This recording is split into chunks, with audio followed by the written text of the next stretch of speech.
a span of 25 years, I've had the privilege of singing for many functions and crusades for the Bili Gream Evangelistic Association. At those events, I have witnessed tens of thousands walking forward and giving their lives to Jesus Christ. For his worldwide outreach, Mr. Graham has been recognized as the most widely heard evangelist in history. And he's received many accolades and honors, but to God only. I invite you to join me, Wintley Phipps, on a day of discovery. In word and in song, I will explore with you the early intimate moments in the life of Bili Gream, the dairy farm boy, the Fuller Brush salesman, the dishwasher, the student who preached his first sermon to wildlife and treetops. Discover what a calling from God looks like. Discover the offer of an adventure in life you could never create for yourself. At 11 o'clock on the 11th day of the 11th month of 1918, World War I ended as the Central Powers and the Allies signed an armistice. Millions had been killed, and the world was weary from war. Yet during the next year, a second wave of deadly influenza took more lives around the world than the war. The world was weary of death.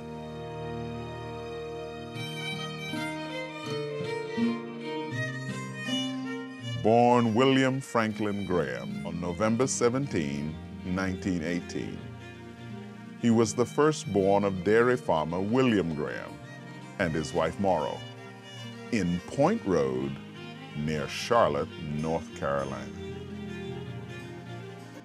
Billy Frank, as they called him, grew up surrounded by a loving family and rugged discipline for the work of keeping the farm running. His father was hardworking and innovative. His mother, devoted to making their home a refuge centered on the Word of God. Billy Frank was a curious child growing up. His mother took him to the doctor because he never slowed down and she feared something was wrong with him. His first grade teacher could never get him to say anything in class. The only early sign of any direction in his life came from his desire to play professional baseball. In his autobiography, Bili Gream recounted that he had to rise at 3 a.m. every morning to help milk 20 cows before breakfast and gather and milk them again after school. The family also had many acres of corn, wheat, rye, and barley, as well as vegetable acreage that needed Billy's attention.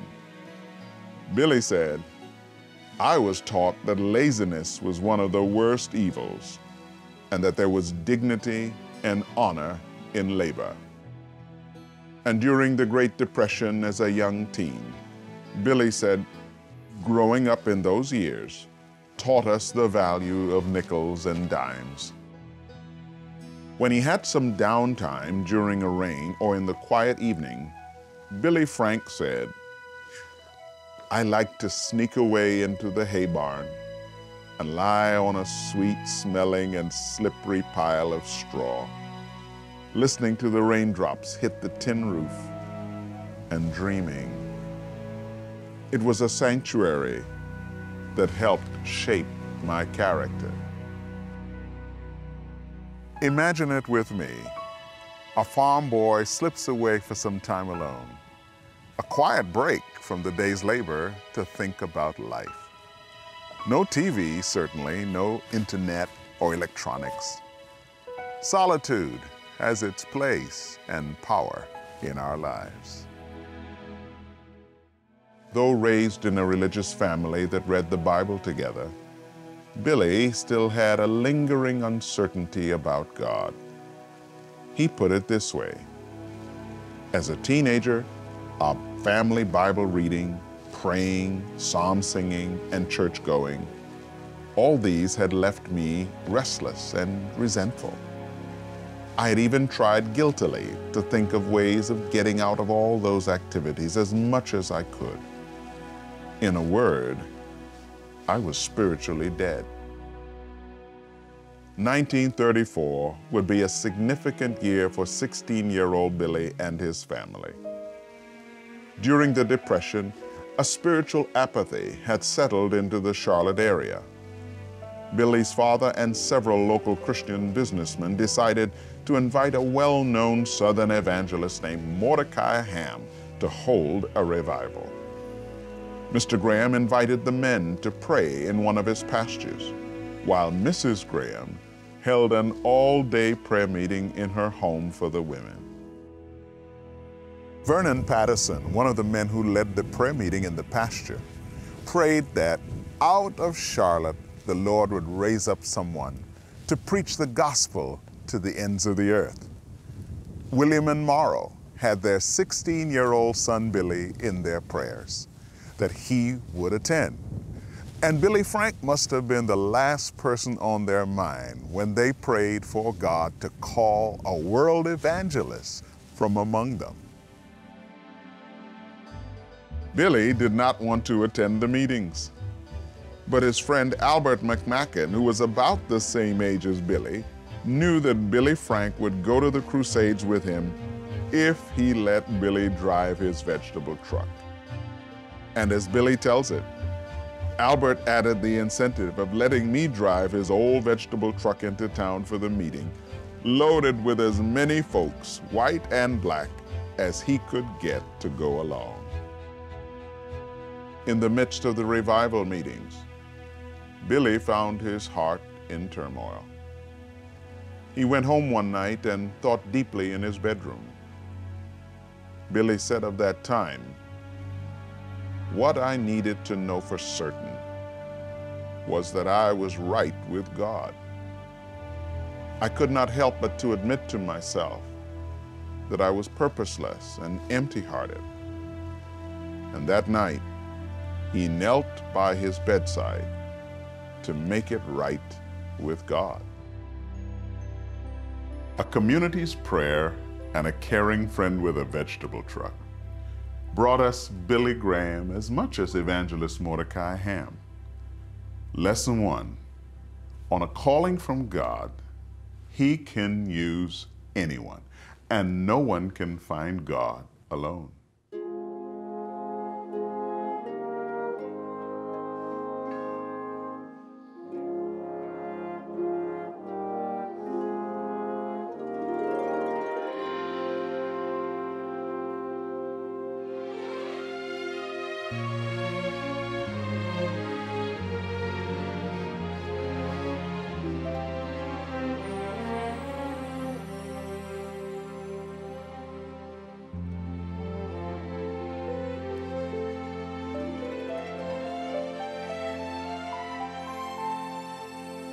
When I survey the wondrous cross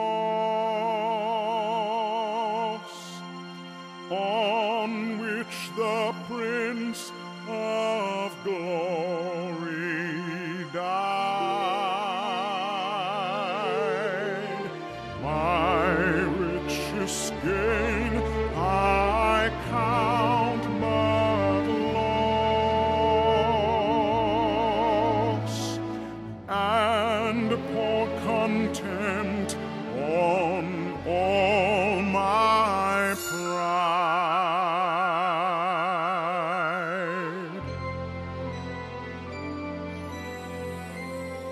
Forbid it, Lord, that I should boast, save in the death of Christ my God. All the vain things that charm me most, I sacrifice them to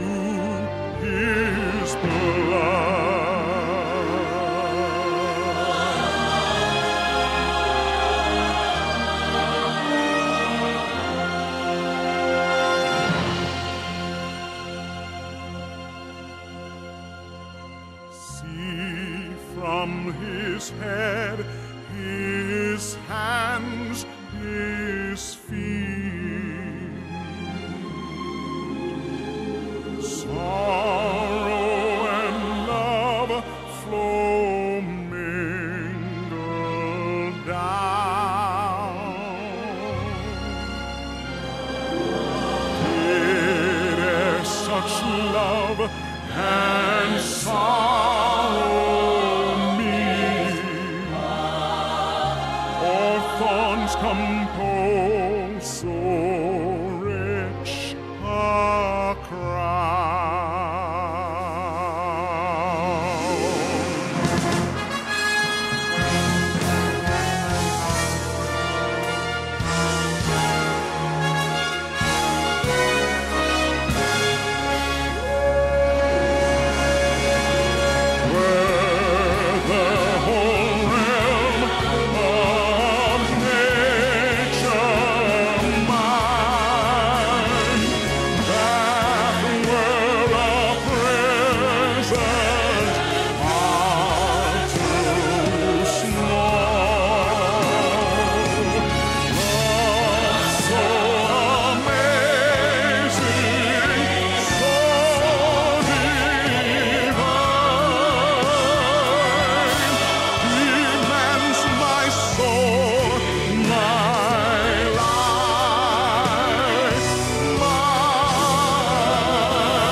Billy said, before my conversion, I tended to be touchy, oversensitive, envious of others, and irritable. Now, I deliberately try to be courteous and kind to everyone around me. I was experiencing what the Apostle Paul had described. The old was gone. The new has come.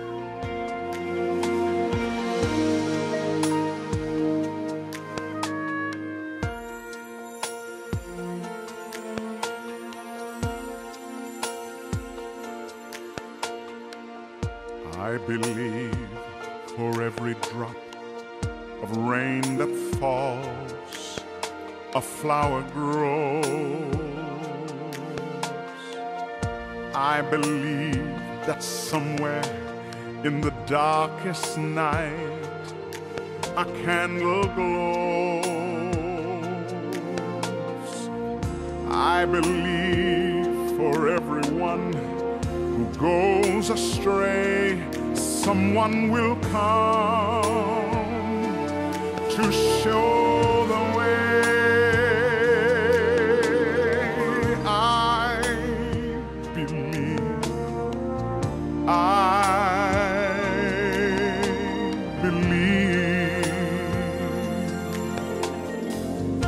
I believe above the storm, the smallest prayer will still be heard. I believe that someone in that great somewhere hears every word. Every time I hear a newborn baby cry, or touch a leaf, or see the sky, then I know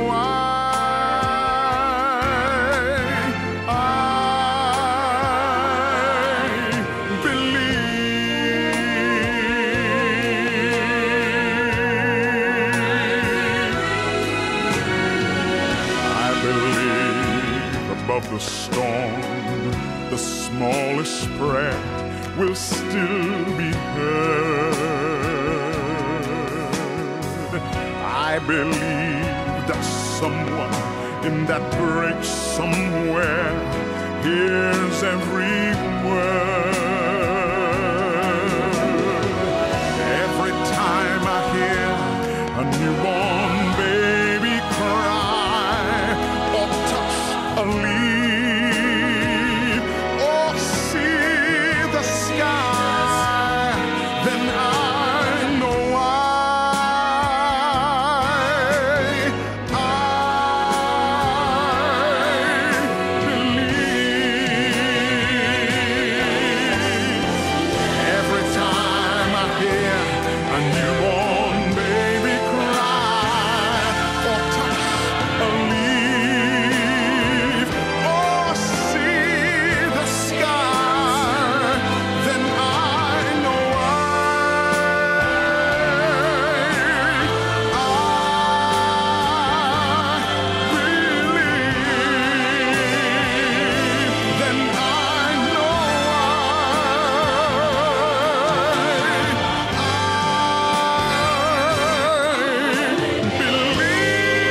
In 1936, Bili Gream graduated from Sharon High School with 25 others.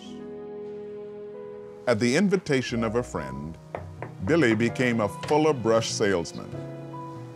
And although North Carolina had one of the lowest per capita incomes in the country at that time, Bili quickly plowed ahead of other salesmen with his vigorous work style nurtured on the farm. He worked from sunrise to sunset, knocking on doors, talking with people, learning the hardships, flexibility, and inconveniences of constant travel and conversation.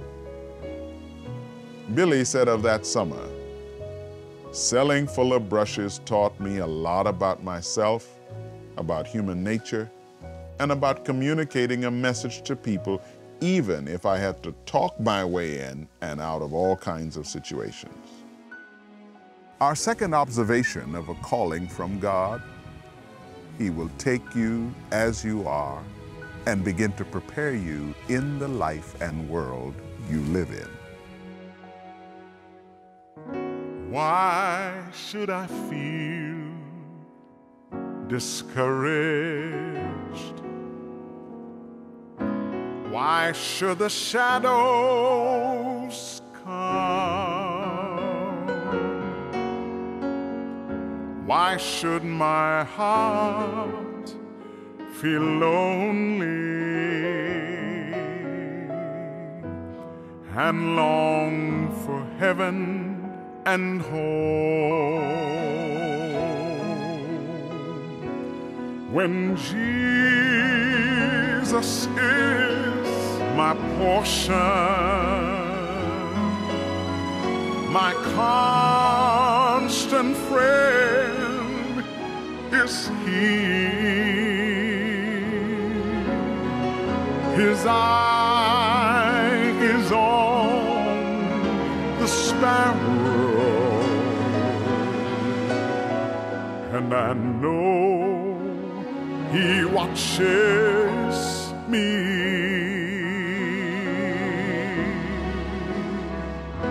His eye is on the sparrow,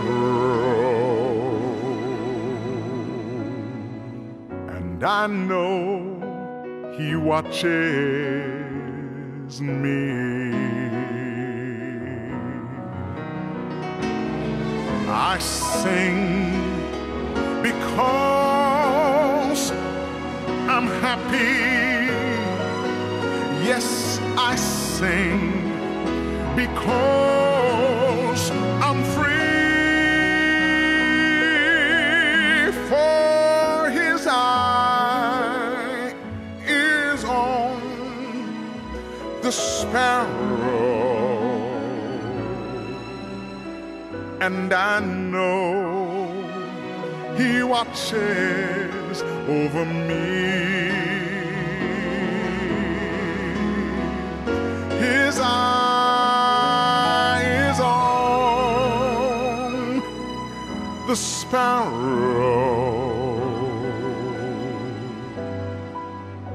and I know He watches.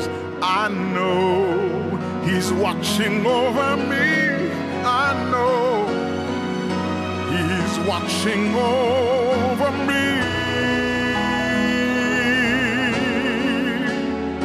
And I sing because I'm happy. Oh Lord, you know I sing because I'm free. For His eye is on the sparrow, and I know He's watching over me. His eye is on the sparrow,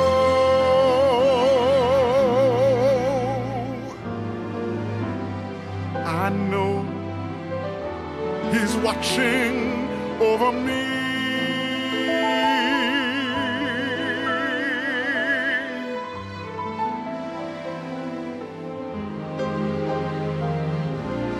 And I know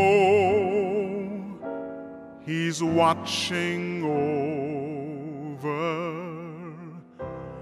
me.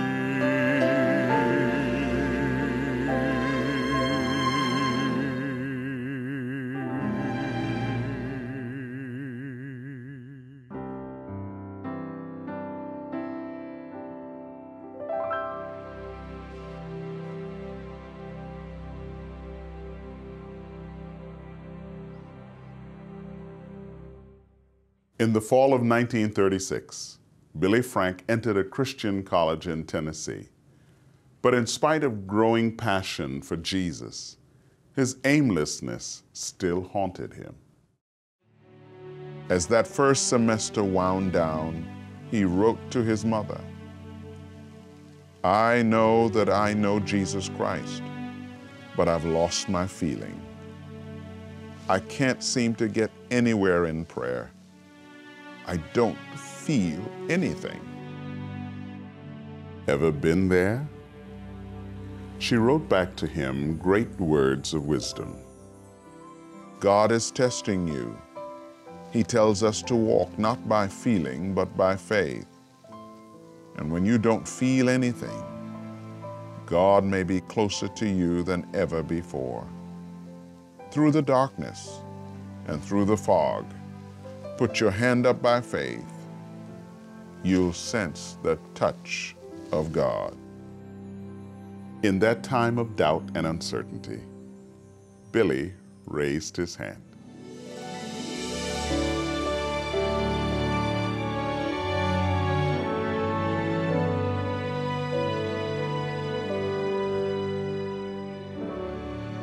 Our third observation of God's calling, His promise to bring it to life.